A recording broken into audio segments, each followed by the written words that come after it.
10358. I think that's what he's talking to. 12,000. Hook left. Call ready. 2 ready, 4.6. Hey everybody, Rick here. Welcome back to the channel. One of the questions I get asked all the time is, Rick, what do I need to do to get started in DCS World? So today I'm going to walk you through everything I wish someone had told me when I was getting started in flying combat flight simulators. First, a little background. I've been flying flight simulators since the early days of Falcon 3 and when Microsoft Flight Simulator first came out. I served in the United States Coast Guard, became a pilot in real life, and have spent years flying in DCS World. I've made plenty of mistakes, wasted money on things I didn't need, and learned a few lessons along the way. Hopefully, this video will help you avoid some of those mistakes that I've made and get you flying faster. So let's get started. Quick disclaimer here. Before we get started, I wanted to make one thing clear. This is not the definitive guide to DCS World, and it certainly isn't the only way to get started. DCS is a huge hobby with many different aircraft, maps, and play styles and opinions. What I'm sharing today is simply my opinion based on years of flight simulation, military aviation experience, real-world flying, and my time in DCS World. Your journey may look completely different than mine, and that's perfectly okay. The goal of this video is simply to help new players avoid some common mistakes and to get into the air as quickly and affordably as possible. With that out of the way, let's get started.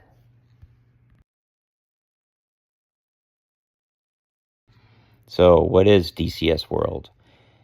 DCS World, or Digital Combat Simulator World, is a free-to-play combat flight simulator being developed by Eagle Dynamics. You can download DCS directly from Eagle Dynamics' website at no cost. When you install it, you'll receive several free maps and aircraft to get started. Currently, these include the Caucasus map, Marianas map, Marianas World War II map, and then you also get the TF-51D Mustang and the Su-25T Frogfoot. The TF-51D is an unarmed trainer version of the famous P-51 Mustang fighter. The Su-25T is a fully capable attack aircraft that you can perform combat missions in immediately. That means you can download DCS World today and begin flying without spending a single dime. What kind of computer do you need? Before we talk about aircraft and how to fly them, let's discuss your computer. DCS World can run on many different systems, but it definitely benefits from modern hardware. Today, I would recommend a modern multi-core CPU, at least 32 gigabits of RAM, a high gigabit, like maybe 2 gigabits, or I'm sorry, terabytes SSD card, so like a 2 terabyte SSD card at least, a dedicated graphics card. If you're planning to fly in VR, you want everything more powerful than what I just suggested. VR can be incredibly demanding, especially over detailed maps and busy multiplayer servers. Don't worry if you don't have the latest and greatest computer. Start with what you have. You can always upgrade later if you decide DCS is a hobby you want to invest in. Your first flight controls. The first thing I'd recommend is purchasing a joystick. Technically, you can fly without a joystick and use the keyboard and mouse, but personally, I wouldn't recommend it. DCS becomes much more enjoyable with even the most basic flight stick. Two excellent beginner options are the Logitech Extreme 3D Pro and the Thrustmaster T16000M. I actually started with the Logitech Extreme 3D Pro many years ago, and it worked great. Both of these sticks include a twist grip, which can be used as rudder controls. That means you can get started without purchasing separate rudder pedals. Just a quick note on these flight sticks. I fly lying down in bed, propped up with some pillows, and that's only my situation, and that's because of my bad back. I've got rods and screws in there that make me deal with a lot of physical pain and physical limitations, and I can't sit for a very long period of time, so I have to lay down, and that makes using rudder pedals almost impossible. So I have to use with a stick that twists in order to use the rudders.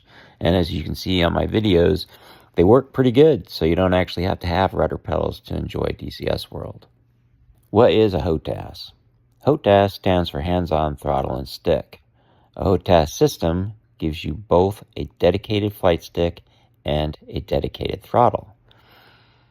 This provides a much more realistic experience and allows you to map important functions directly to the physical buttons and switches.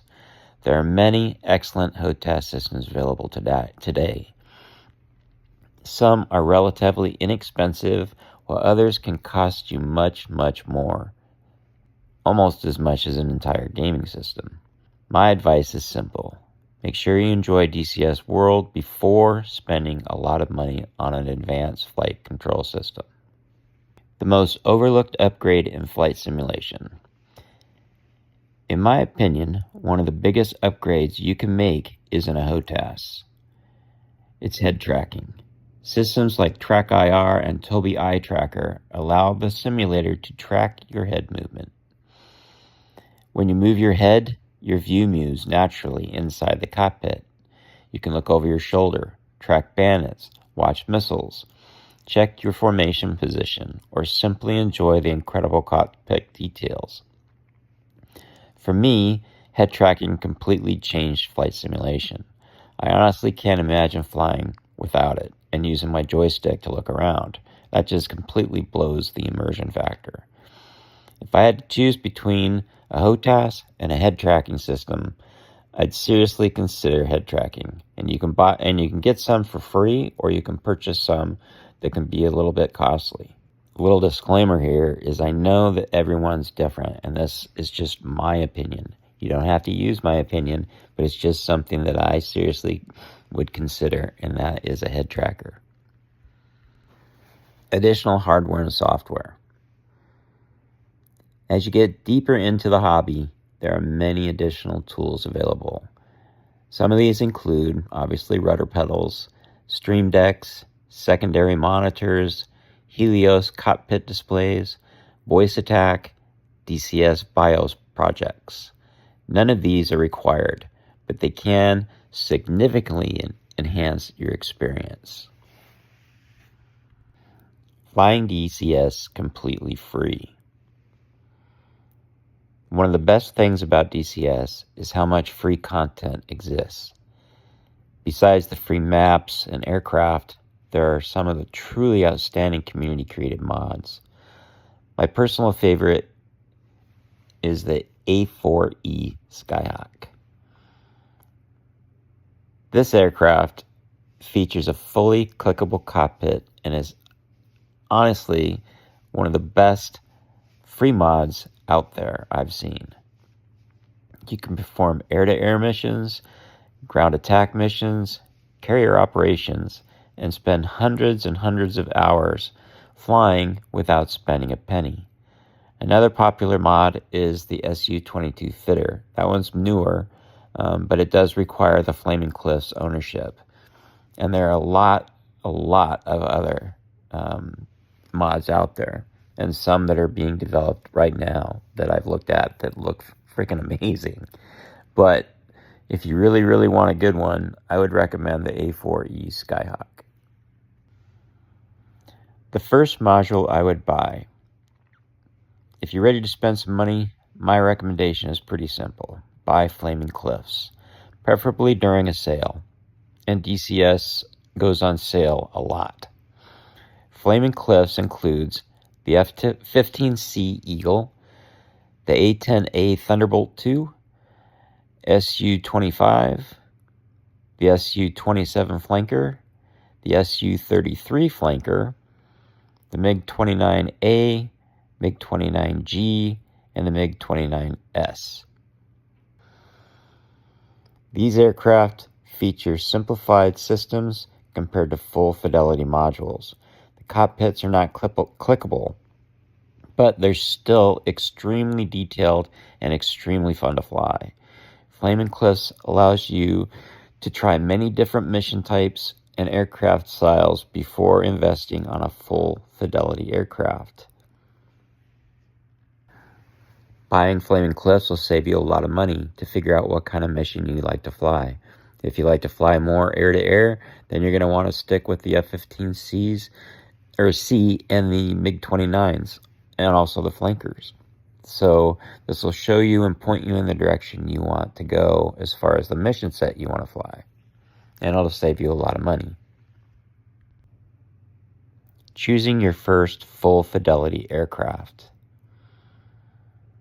This is where things become very personal. Ask yourself these questions. Do I enjoy air-to-air combat?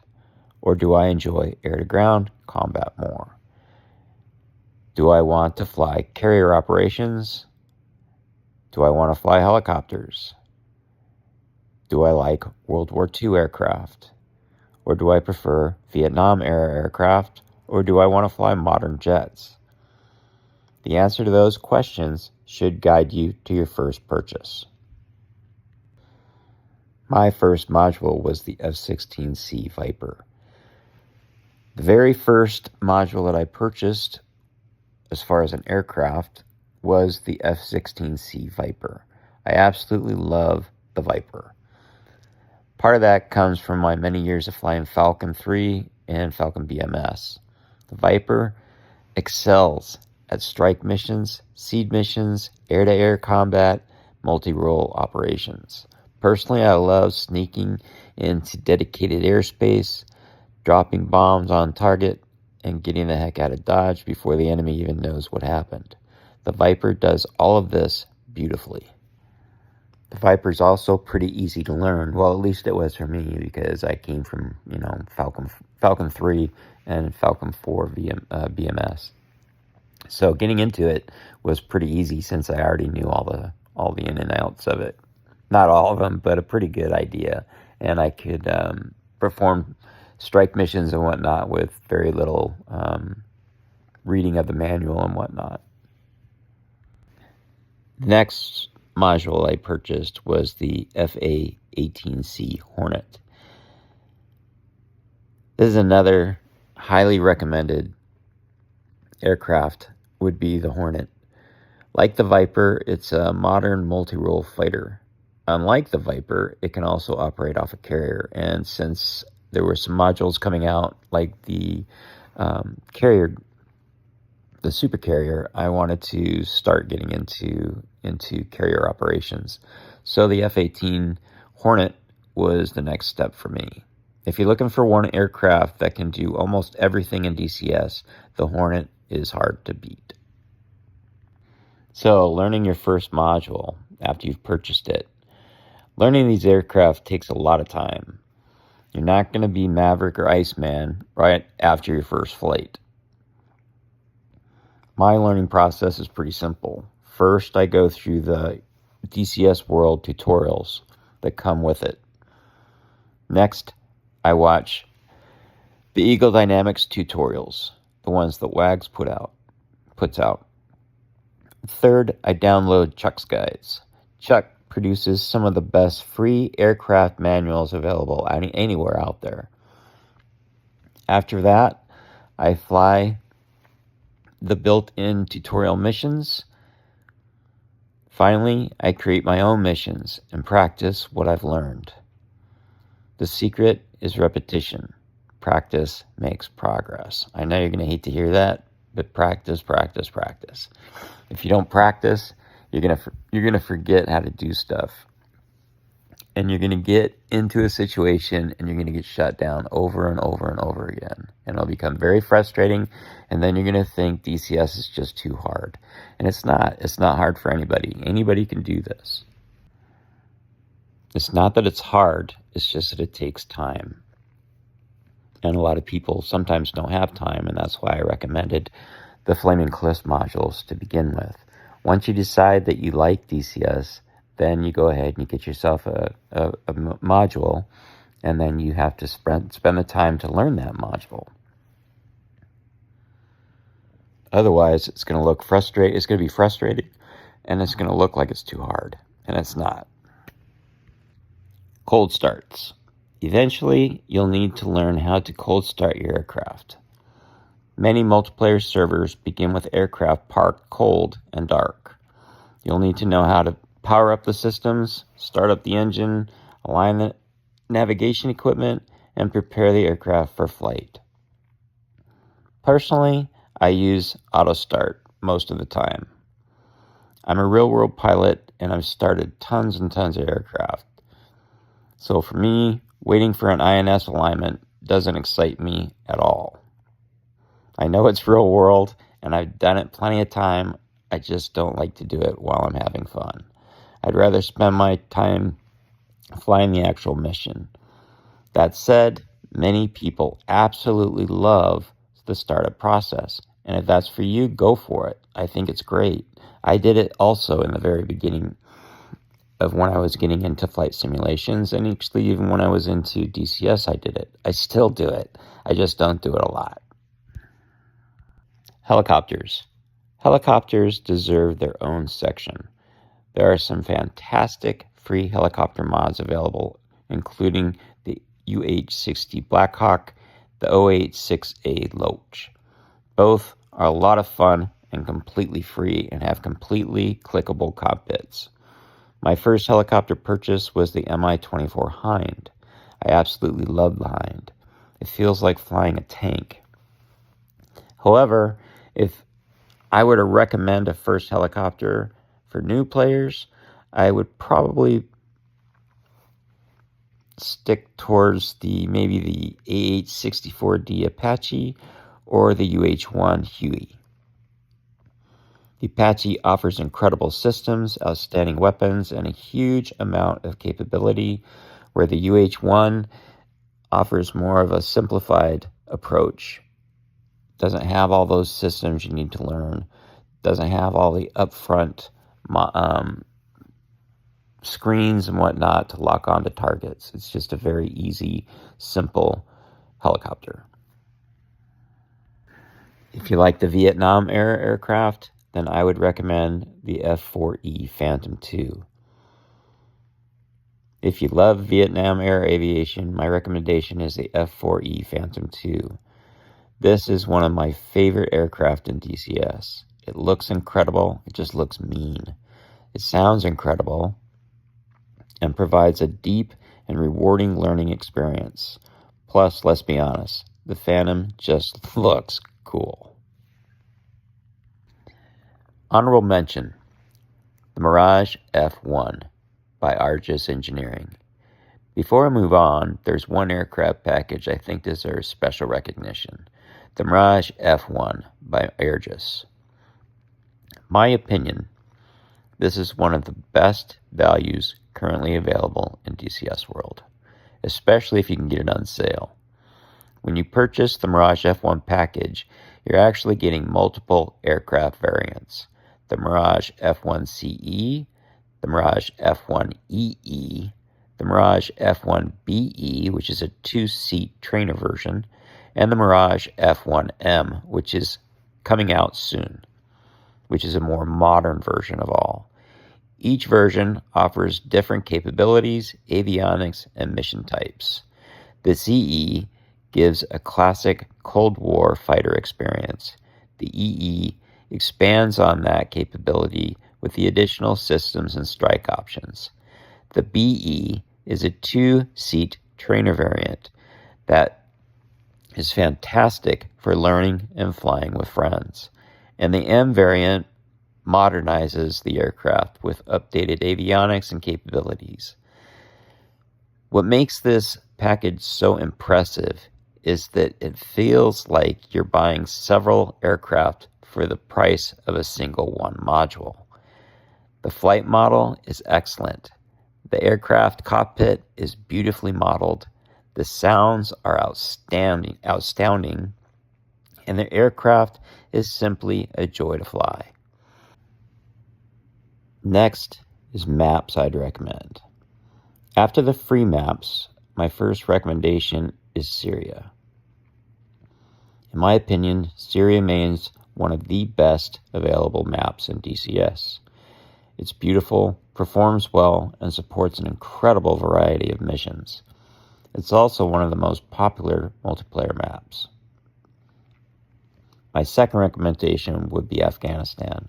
The terrain is absolutely stunning, especially in VR. There have been moments where I have reached out in the cockpit to flip a switch only to realize I was sitting in a simulation. That's how immersive some of these maps and the feelings can be that you can get from sitting in these maps and being in an aircraft. It just feels real, looks real. It'll blow your mind. Other modules worth considering: the supercarrier module adds tremendous immersion to carrier operations. You'll gain deck crews, launch officers, communications, and much more. Also, there's combined arms, which allows you to take direct control of tanks and ground vehicles on the battlefield. This allows for excellent gameplay, and it'll give you a whole new view and way to play DCS. How much does DCS World cost? One of the biggest misconceptions about DCS is that you need to spend hundreds or thousands of dollars to enjoy it. You simply don't. You can start it completely free. With the free maps, free aircraft, and the community mods like the A4E Skyhawk, you can easily spend dozens or even hundreds of hours flying before spending a penny. If you decide you enjoy the simulator, purchase Flaming Cliffs during a sale. Then choose a single aircraft that you truly are interested in and you want to learn how to fly. DCS rewards depth more than quantity. Many experienced players spend hundreds of hours mastering a single aircraft. Build your collection slowly. There's no rush. Some players fly only free content. Others build full home cockpits. Both are enjoyable in DCS right away. Or you can take your time and do it the right way. My final thoughts. So, is DCS World worth trying? Absolutely.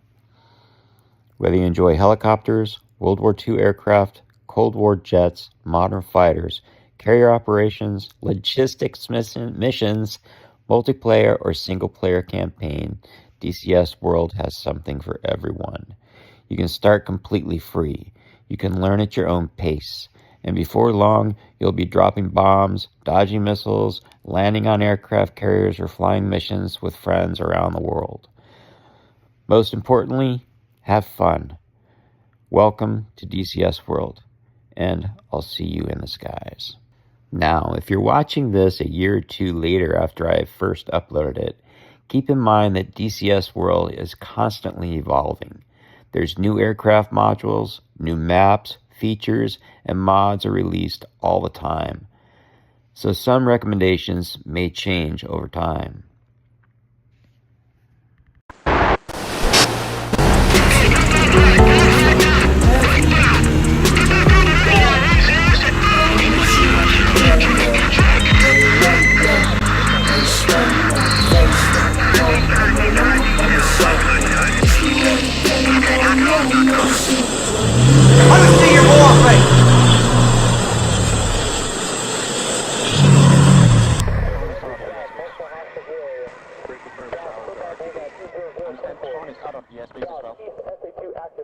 Pylon is RTB.